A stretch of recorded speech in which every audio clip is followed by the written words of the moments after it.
Olá, muito boa tarde e sejam muito bem-vindos ao Bem-vindos. O meu primeiro convidado de hoje é uma cara bem conhecida aqui no programa. Ele que é comentador residente e que nos fala sempre sobre economia. Já sabem de quem se trata? Ele mesmo, Joaquim Canumba, hoje está aqui assim num cenário diferente, vem-nos apresentar 3 obras literárias, dos quais um lançado recentemente, que foi a prisão que ele viveu durante o tempo que esteve em Angola a passar férias. Estas férias estiveram divididas entre prisão e lazer. Joaquim, boa tarde e muito bem-vindo. Tudo bem? Olá, obrigado. Boa tarde, Nádia. Boa tarde, caro telespectador. Sempre uma graça, uma bênção estar aqui para mim. E hoje, então, para apresentar os meus 3 filhos. É verdade, 3 filhos. Depois já faz 5, né? Porque temos em Angola... Olha, eu gostei muito de ver o teu vídeo com a tua família. Bateu-me uma nostalgia, bateu-me uma saudade, uma vontade também de ir para lá, curtir aquele momento conforme... Foi tão puro, tão genuíno, a tua família ali à volta, todos a apresentarem-se. Conheci os teus filhos, não é? Eu não sei se vocês sabem, nós tivemos aqui tanto tempo a trabalhar com o Joaquim e só há 2 ou 3 programas atrás é que descobrimos que o Joaquim afinal tinha 2 filhos, que são o Sócrates e o Aristóteles. Portanto, gostei muito Obrigado. de ver as tuas sobrinhas, tias.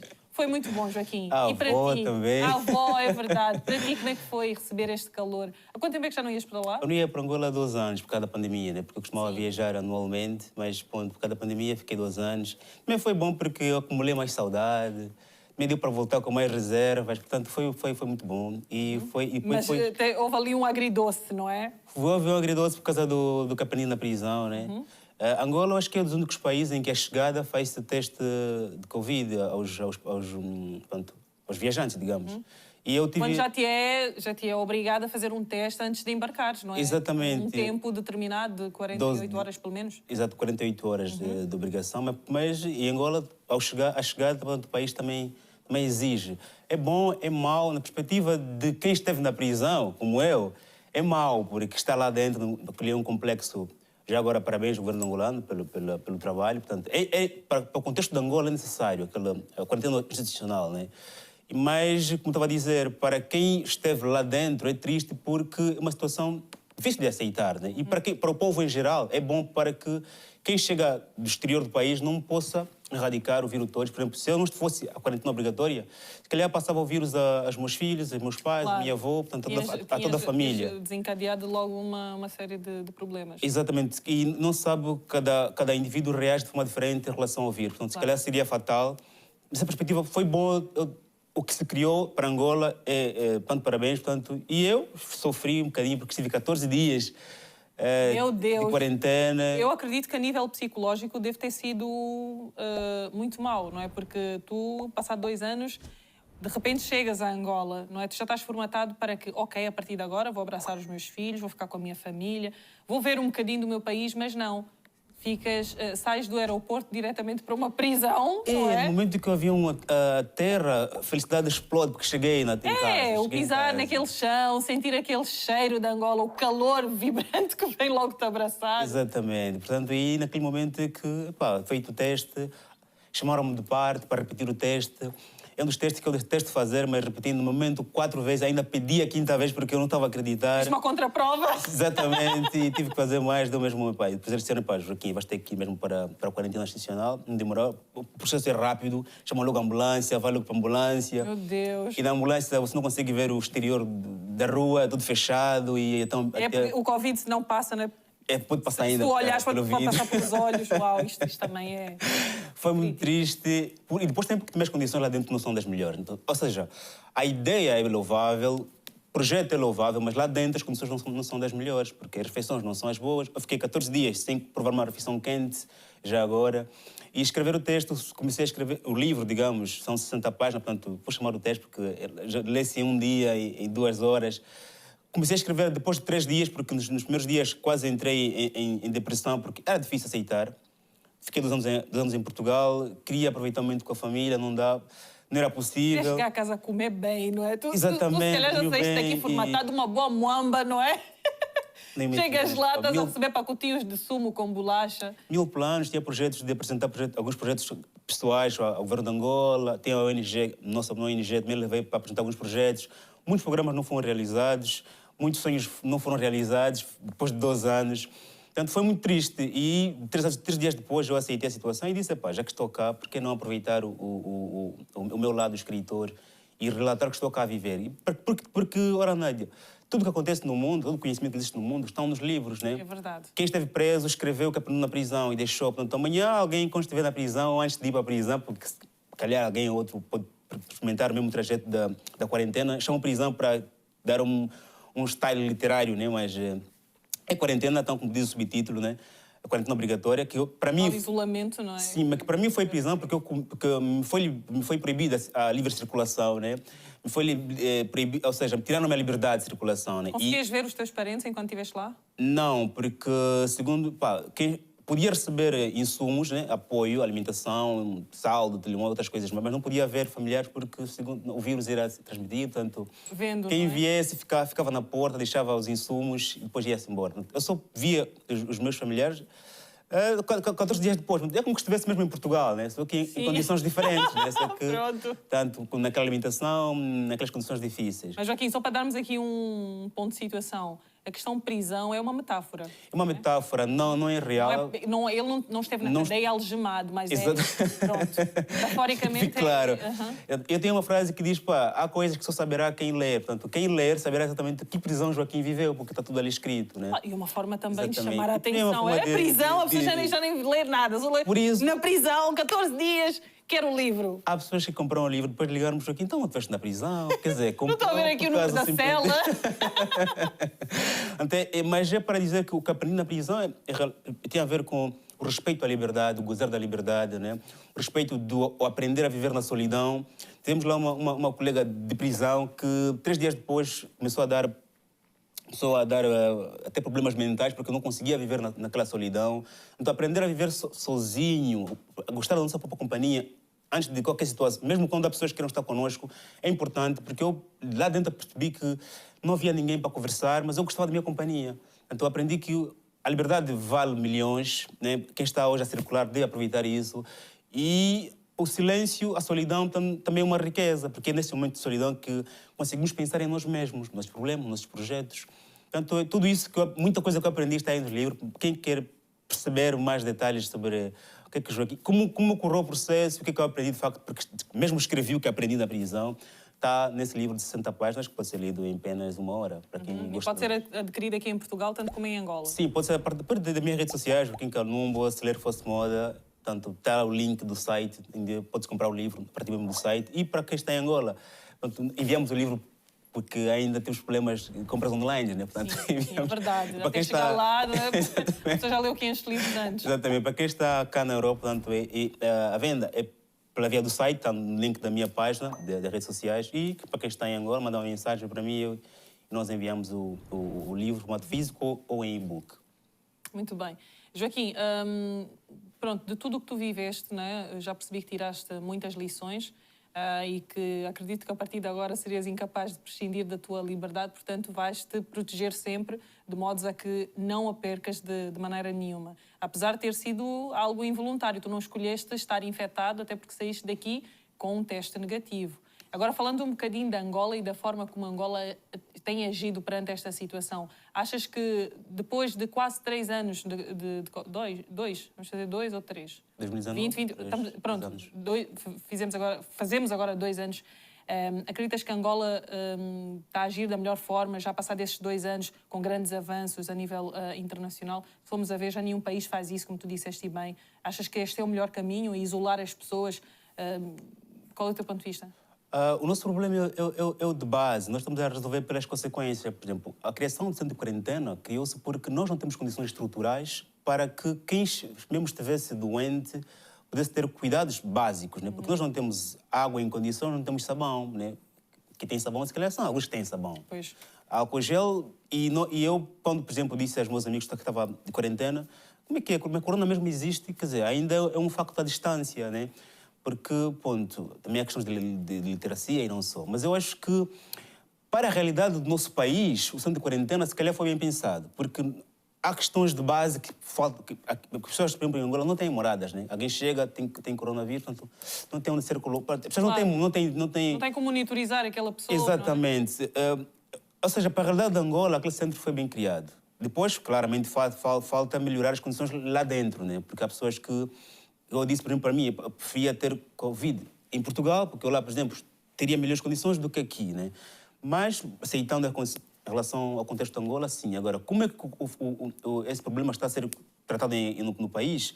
Bem, há muitas situações, há bocas que, inclusive, dizem que o centro de quarentena foi criado para desvio de atenções, como que se o coronavírus fosse a razão principal dos inúmeros problemas que o país vive. Né? Até porque há doenças em Angola que matam mais do que a Covid-19. Mas, claro, esse é um problema novo. Temos que respeitar. Diz isso, nós tivemos estatísticas aqui só em Angola. No ano passado foram pelo menos 5 a 6 mil, se não estou em erro, crianças que morreram de malária, não é? A Covid matou perto de 400 pessoas e a malária matou... Estamos a falar de crianças, perto de 5 mil, se não estou em erro. Então é grave, não é? Em que eu acho que por ser uma questão universal vai-se valorizar mais este problema, esquecendo dos outros que sim, porque, não deixam de ser um problema grave. Porque depois queremos parecer bem nos rankings, tipo, nós temos menos casos, nós temos... Por isso é que dá-se muita atenção à questão da Covid, porque é um problema universal. De países com menos casos, com menos mortes, com menos doentes, portanto, parecem bem na fotografia. Se calhar é isso que nós estamos a fazer, né? Tentar prender mais esforços nesse problema e deixarmos nos problemas que nos matam todos os dias, por exemplo... Já estamos mesmo acostumados, por assim dizer, não é? Exatamente. Portanto, eu acho que devia-se criar, sim, duas tarefas, uma virada só para essa questão, porque, pelo que eu percebi, parece que todas as forças estão viradas só para a Covid. Portanto, que criou-se um centro, criou-se um ponto de quarentena, até um condomínio, inclusive, né? A nível estrutural é muito bonito, é muito grande. Mas nós temos outros problemas, né? Se calhar acho que devia-se criar uma equipa só para aquilo e depois, claramente, dar atenção às dar atenção, sim, aos problemas como a malária, que é o nosso problema de base. Acho que o dinheiro que foi investido na questão de quarentena, se fosse para a malária, salvaríamos muitas crianças, penso. Até porque já se fala numa vacina, não é? Era tão bom começarmos a falar que realmente em Angola já se está a administrar essa vacina, tem resultados positivos. Acredito que é importante também dar ênfase a essa questão que nos assola há muitos anos. Não é? A Covid qualquer dia vai virar anedota, sim, vai virar espero, anedota, e que seja o quanto antes, mas a malária está muito longe de nos deixar em paz. Passamos então para outra obra, não é? Tu estiveste tão inspirado nos últimos tempos, os 3 passos económicos para falir qualquer governo. Este livro também já foi falado aqui assim em 3 pancadas. Exatamente, este livro já foi falado assim em 3 pancadas, no programa. Esse livro foi escrito durante 1 ano e meio, acho que 2 anos, portanto é mais robusto, tem mais volume. Também eu organizei-os por ordem crescente, não é? Exatamente. Crescente e decrescente. É assim mesmo. A economia escrita por um africano e com base na realidade da África, em especial de Angola. É alguém que tem mesmo conhecimento, ok? Exato. O Joaquim comprova isso quinzenalmente aqui no Bem-vindo. Muito obrigado Muito obrigado, eu fico encabulado. Não fiques, Joaquim, não fiques. Exatamente, portanto, aqui um bocadinho de style, né, para apresentar as minhas obras, mas, como eu estava a dizer, este é um livro que foi escrito com mais seriedade, porque a economia é ciência, e eu escrevi com base... Pronto, eu estudei, sou licenciado em contabilidade, mas mestre em economia e me apaixonei pela economia, portanto, tanto que já há alguns anos que não falo de contabilidade. E por eu ser africano, estudar economia em Portugal, depois também ter viajado para alguns países pela Europa, e depois eu também perceber que a literatura econômica foi escrita pelos europeus e americanos. Escreveram com base na realidade europeia e americana, e quando olharam para a África, escreveram à distância. Claro. E precisava de existir alguém da África, que viveu em África, que também teve experiências em Europa, e pudesse escrever com base no que nós precisamos. Economia eu leio todos os dias e li bastante, e penso que, falando humildemente, que chegou uma altura em que eu precisava acrescentar valor à ciência econômica, de escrever para nós mesmos, com base na nossa realidade. Tanto são aqui os 3 passos econômicos para falir qualquer governo, ou seja, o que é que os governos não podem fazer para que a economia não vá ao descalabro. Portanto, é um livro que eu peço que esteja presente nas nossas universidades, professores de economia, estudantes de economia dos nossos países africanos de língua oficial portuguesa deviam ter, porque tem textos que, pronto, explicam a economia de forma muito descontraída, tanto que, por eu ser escritor, peguei a minha veia literária e alguns contextos, alguns termos muito complexos, tentei contar assim histórias de forma a explicar melhor a questão econômica. Portanto, é economia, mas qualquer um pode perceber. E depois, não é só para economistas, também para jovens curiosos. Alguém que não estudou economia, portanto, alguém que estudou geografia, estudou história, estudou artes e gostava de perceber economia. Portanto, é um livro perfeito porque foi escrito de forma muito descontraída, sem formalidades e olhando mesmo a realidade diária da África. Portanto, recomenda-se. Recomenda-se, não é? Ou seja, aí vamos buscar os 3 passos, que obviamente não vais querer dar spoiler, não é? Quem quiser descobrir os 3 passos tem que adquirir a obra.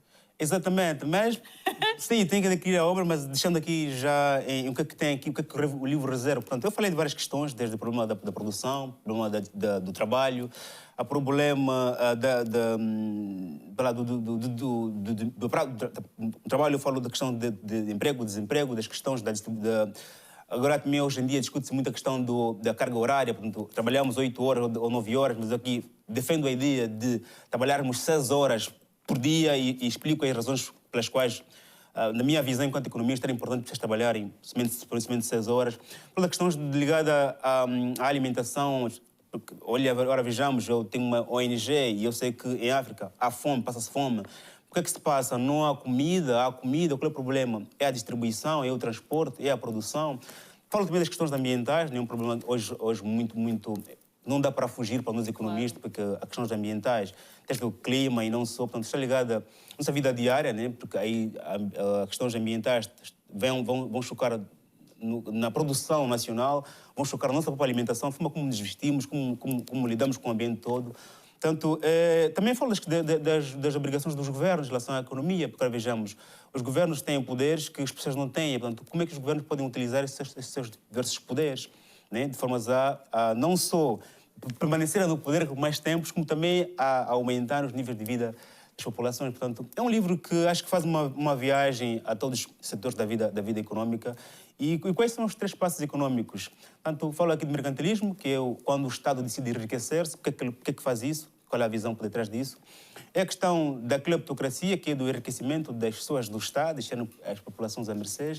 E é a questão muito pertinente ligada ao trabalho, ao emprego, ao desemprego, como criar trabalho, como dar ao trabalho, portanto, e a pobreza, que é o meu dia a dia em função da ONG que eu dirijo também, como é que é possível dar a cada um trabalho e alimentação.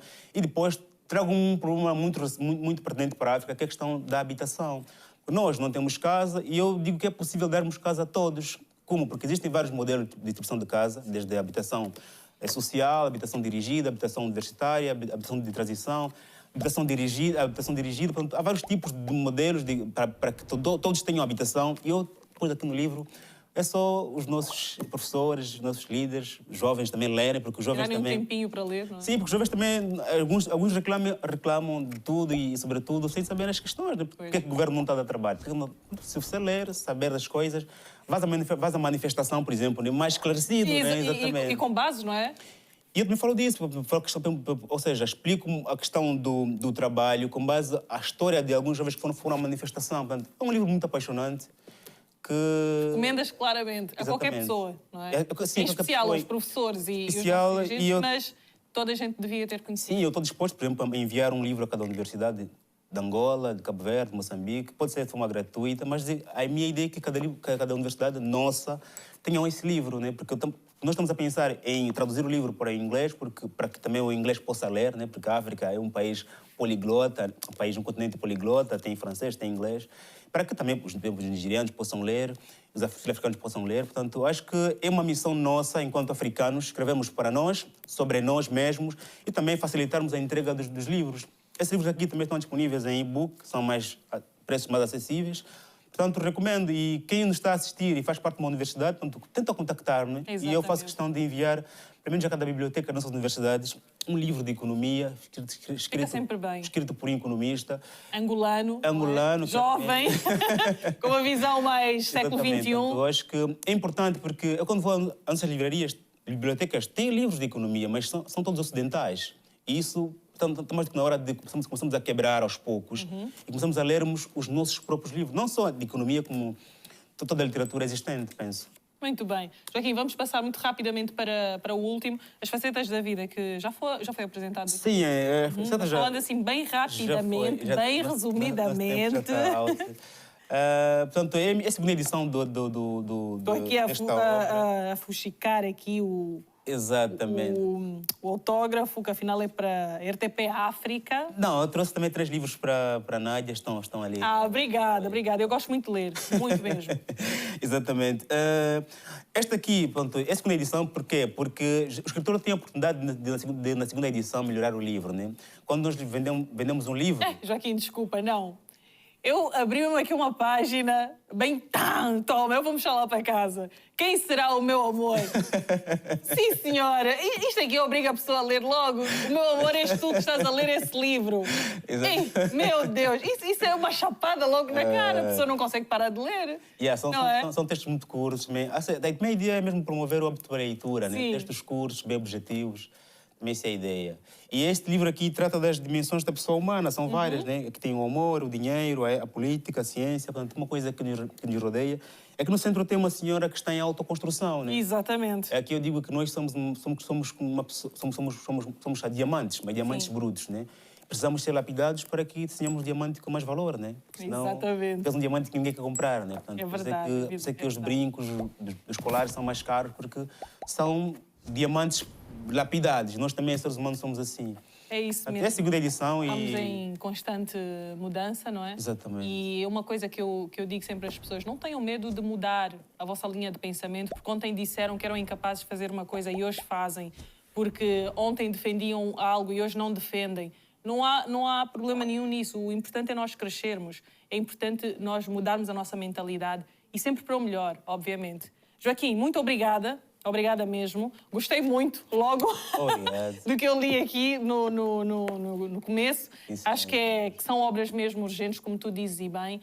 E é isso, se nós não valorizarmos a nossa literatura, ninguém fará, não é? Sim, exatamente. Eu não sei qual é o nosso problema, para terminar. Nós temos uma paixão de lermos os livros do Ocidente. Eu não sei o que é que se passa connosco. Eu acho que é a própria valorização e promoção, não é? Exato. Tu, se fores a ver, é muito mais fácil promover um trabalho de estrangeiros, não é? Ou do estrangeiro, do que propriamente nosso. Nós ainda temos esse problema do reconhecimento. Passa, então? Desde o turismo local, não é? Mais facilmente gastamos uma quantia para ir visitar um país com características do nosso. Exatamente. E nunca vamos dizer sempre que no nosso país é caro, quando se calhar é metade da metade do que íamos investir para conhecer o outro país. Então tem que começar aí um trabalho de mentalidade. É um trabalho, se eu não valorizo, como é que eu vou obrigar as pessoas também a valorizarem, não é? Se calhar eu tenho que começar por valorizar e mostrar que realmente é bom, porque é isso também, é passar a mensagem, assim convencer se calhar mais pessoas ou converter as pessoas a esta questão do querer e valorizar. Portanto, o trabalho tu fazes muito bem este trabalho. Sim, eu agradeço a Deus por me ter dado esse lado literário e também por eu gostar muito de ler e assim poder contribuir. E por gostares muito da tua África, senão não estarias aqui, sim, não é? Se calhar. Quinzenalmente a falar e a dar dicas sobre como melhorarmos o nosso continente. Exatamente. Porque melhorar, o de bom já está lá, é só pegarmos naquilo e transformá-lo em vantagens para todos os africanos. Exatamente. E tem uma ferramenta para nos ajudar assim a melhorarmos. É isso mesmo, já sabem. Quem quiser adquirir, visitem a página do Celeiro Fosse Moda, que tem tudo lá disponível. Foi um prazer enorme. Obrigado, Nádia. Obrigado, RTP África, pela oportunidade. Portanto, sou feliz e grato por estar sempre aqui. Eu também sou feliz e grata por tu estás sempre aqui connosco. Joaquim, um beijinho muito grande e até breve. Obrigado, até breve.